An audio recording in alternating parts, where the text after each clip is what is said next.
Hey guys, welcome to a slightly different video on my channel. This is something that has been requested for a while and something that I've been meaning to do for a while, and that is my setup tour. This is where the magic happens, as they say. This whole setup is something I've been building with the PC down there for kind of over a year now. Fortunately, I started building this before the pandemic, which has been huge with us being at home. I've been able to make so many more videos, stream a lot more, etc, etc.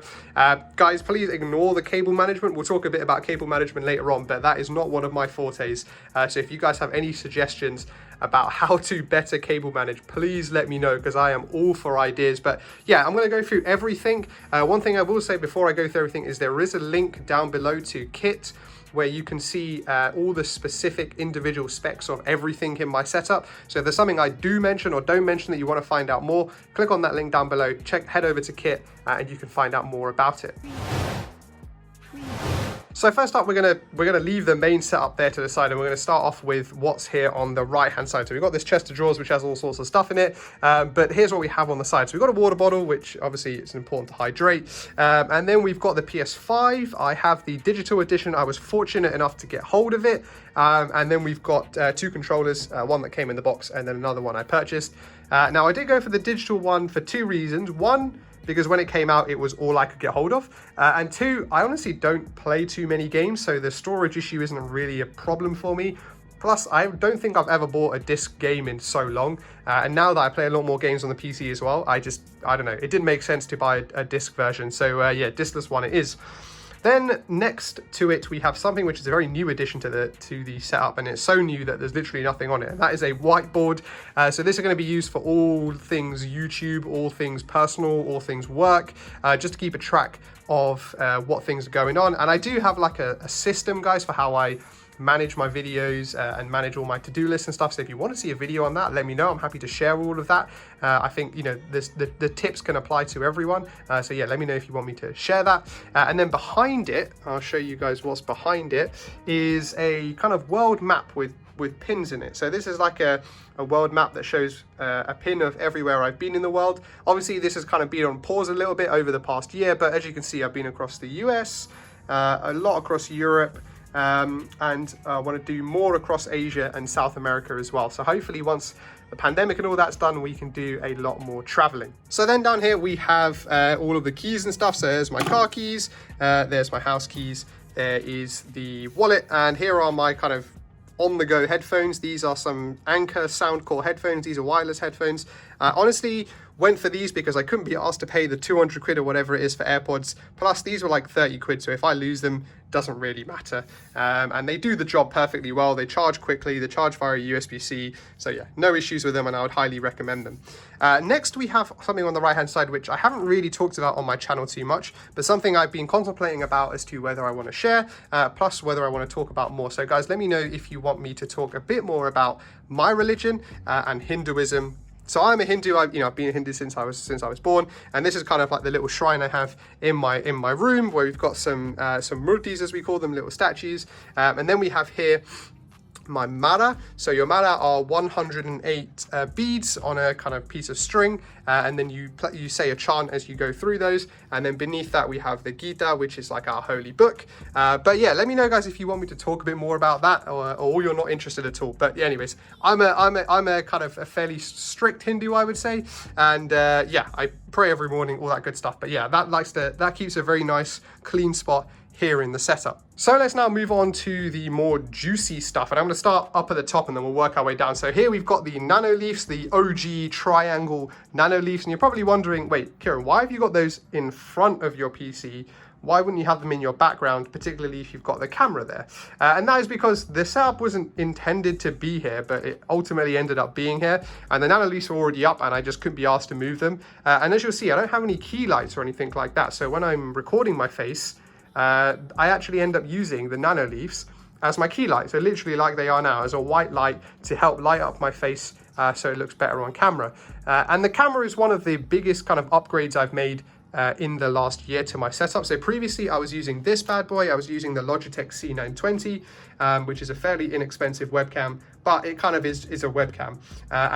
We've upgraded more recently to this, the Sony A6300, as you can see there. And it's got, for those of you guys who are interested, it's just got the kit lens on it, the 16-50 f3.5 lens on it, and it's connected to my PC via the Elgato Cam Link, but literally the quality is like night and day. It's just night and day.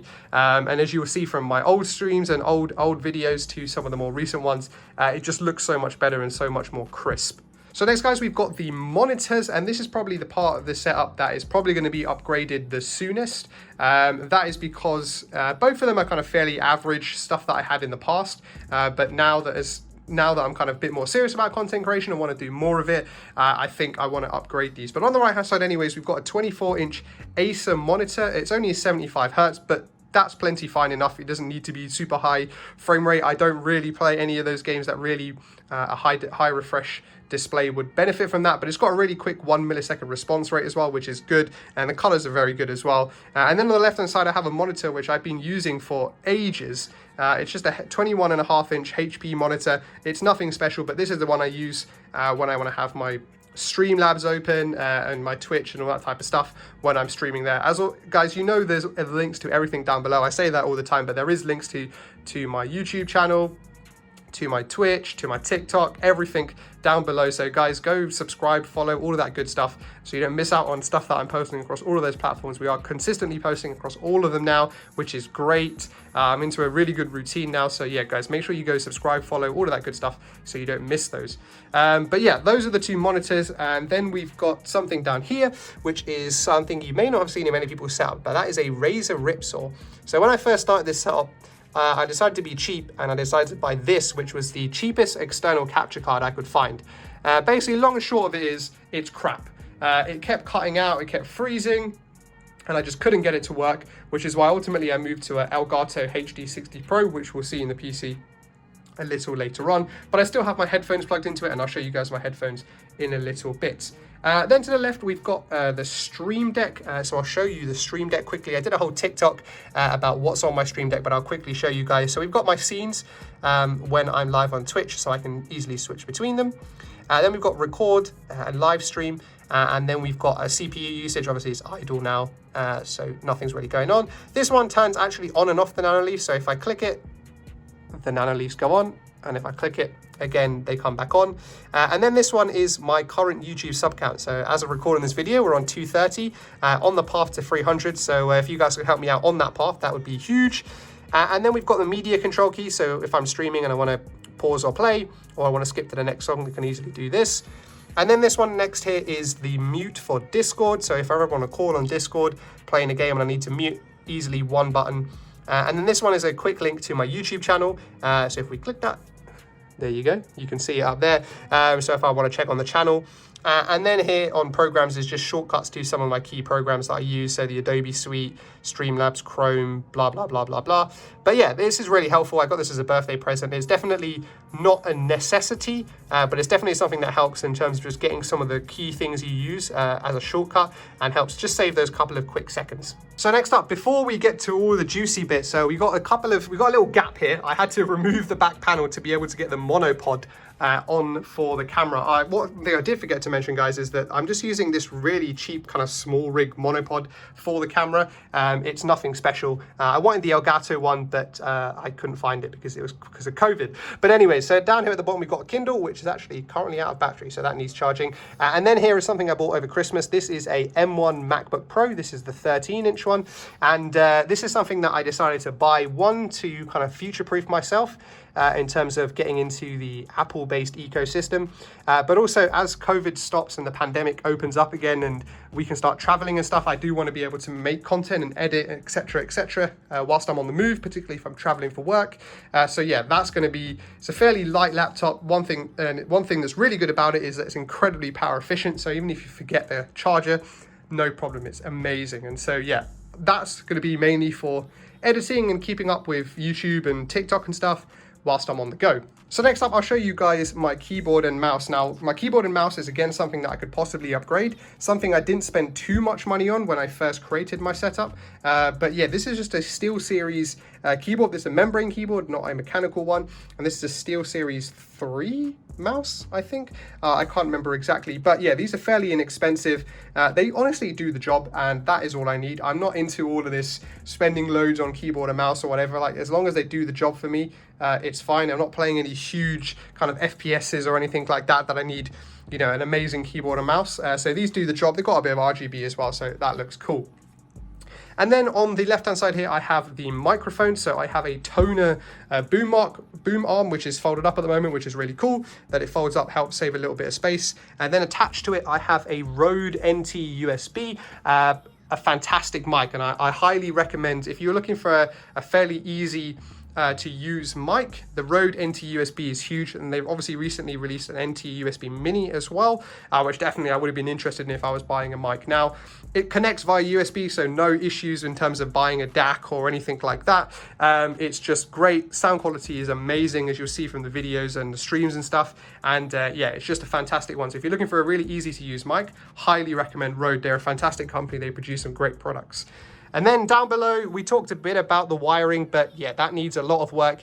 And then I have a good old power little extension thing here. That's one thing that I would recommend spending a bit of money on, guys. It's super important, particularly if you're pumping a lot of wattage through that through all of your different devices. So don't cheap out on a crappy extension, you know, pay a bit more because that could easily blow up. So it's good to pay a bit more money for that. And it's got a couple of USB ports in there, which I plug some stuff in as well. And then now let's move to the good stuff. We'll move to the PC, and then I'll show you my headphones and stuff. So what have we got? We've got a Corsair case, one that looks very nice. Got a nice little design here on the front. We've got a USB hard drive plugged in. This is honestly just for my local backup. I use Google Drive plus the on-drive storage as well. And then I have a Wi-Fi card or extender here. I don't actually have the facilities to run Ethernet to my PC just because of the distance and stuff. So what I decided to do instead is invest in a decent Wi-Fi card, which is a PCIe one, which plugs straight into my motherboard. And then it has these this antenna, 4-pronged antenna, which magnetically sticks onto my case, which literally gives me the exact same speeds as I could get with Ethernet with no impact to ping or anything like that. So that's been huge, and it's a fantastic Wi-Fi card. And that again also is linked in the kit down below, so make sure you go check it out if you want to figure out which Wi-Fi card or learn more about it. Then in terms of headphones, guys, I have the Beyerdynamic DT990 Pros. These I bought late last year. Fantastic headphones, both in terms of sound, but more importantly for me, comfort. Like if you're gaming for a long time or recording for a long time, doing multiple videos, the fact that these are so cushioned is so amazing. And then just some iPhone headphones to use, you know, impromptu calls or anything like that. If I ever don't want to take the calls that wide, ignore the dust on the top of the fans. That probably needs a bit of cleaning. But yeah, let's now go to the PC and let me show you what specs I'm running. So there, guys, you can see me there. Now I do have my PC on the floor. Now I know that is something that some of you guys will be like, Kieran, why have you got your PC on the floor? I am looking to get something to prop it onto, but honestly, it's fine. Like I lift it up every month or so and clean at the bottom and stuff, so it's all good. But as you can see on there, we've got a Acer ROG motherboard. We've got a Corsair AIO, and underneath the AIO is a Intel i5 9600K. Then we've got a couple of Corsair fans. We've got some Corsair RAM. Then we've got a Gigabyte RTX 2060. Now I did go for the R2060 because I was, at the time of doing this, which was early last year, I was thinking of possibly upgrading this when the 30 series came out, but obviously that's not happened because of all the GPU shortages. But I'm so glad I at least have the 2060 because it still does a stellar job. And honestly, I'm just glad to have a decent GPU. And then as you can see there, we've got the Elgato there, the HD60 Pro, and then beneath that is the Wi-Fi card. So that is the PC setup. There's some Corsair fans as well. It's nothing special, but it's plenty for what I do. Yes, it could be faster, and yes, it could render videos quicker or whatever, but you know, it doesn't halt my my workflow, and it's just honestly an all-round really, really good PC. So that is it for my setup, guys. It's nothing special, but it's something I've slowly worked on creating over the last kind of 18 months or so. One thing I would say to anyone watching this is that you don't need actually all of this stuff to start creating content. You literally only even need a laptop. Like I could have just done with the MacBook Pro, right? But this is stuff that I've kind of saved up for.